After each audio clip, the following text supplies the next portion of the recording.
Постојано работиме, а првичните резултати од истрагата ќе ги соопштиме за неколку дена и ќе го известиме обвинителството за наодите.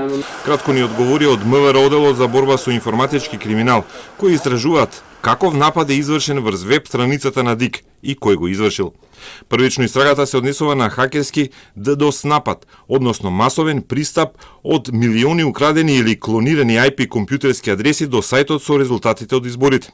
Масовниот напад предизвика пад и замрачување на веб сајтот, а јавноста ја остави без резултати. Но денеска, до МВР, но и до ДИК и до мисијата на ОПСЕ испратено известување од информатичкиот сектор на Државната изборна комисија.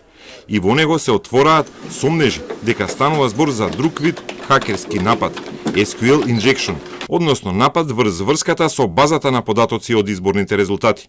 Приметбите се дека во отворените веб страни на кои се прибирале резултатите имало голема безбедносна дупка, а пристап до таа така наречена API веб страна имале 80 на компании и поединци надвор од ДИК и Дуна компјутери.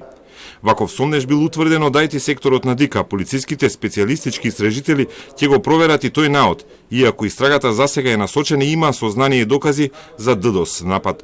Уште една можност отвори и председателот на ДИК Оливер Дерковски, кој најави внатрешна истрага и проверка дали некој однатре од ДИК им помагал на хакерите со информации корисни за уривање на компјутерската безбедност.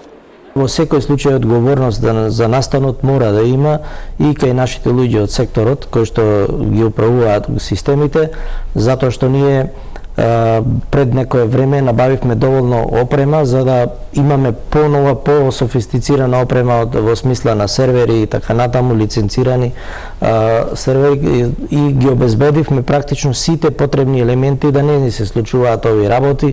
Никој засега не прогнозира дали и колку ниска била безбедносната заштита на информатичките системи, но епилогот е дека нема никакви последици, освен привремениот еднодневен мрак на веб страната со изборните резултати, за кои гарантира и ДИК и нивниот председател Дерковски.